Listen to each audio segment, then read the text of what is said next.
Сәлем қыздар. Ол және қыз немесе егіз жоспарлау үшін дәл нақты методпен сіздермен бөліскелі отырмын. Мұқият мені тыңдаңыздар. Әрине ұлды және қызды, егізді оның беретін де бізге бір Алла деп айтамыз. Сонда да ғалымдардың зерттеулеріне сүйене отырып әрекет етіп көруге болады. Бұл метод жұмыс жасау үшін сіз өзіңіздің овуляцияңызды дәл нақты білу керексіз. Ғалымдардың айтуы бойынша, және ұл немесе қыз болу үшін оған ер адамдардың ұрығы X және Y сперматозоидтар бізге әсер етеді.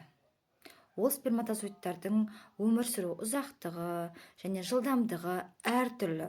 Соған байланысты, және овуляцияны дәл нақты анықтау үшін методтар бар, өзінің бірнеше методы бар.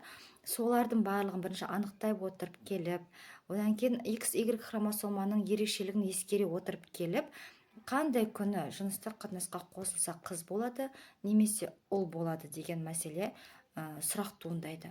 Осы тема сіздерге, метод білгілеріңіз келсе, осы тема сіздерге қызықты болса, маған тіркеліңіздер және де жүктілікті жоспарлау деп жазыңыздар.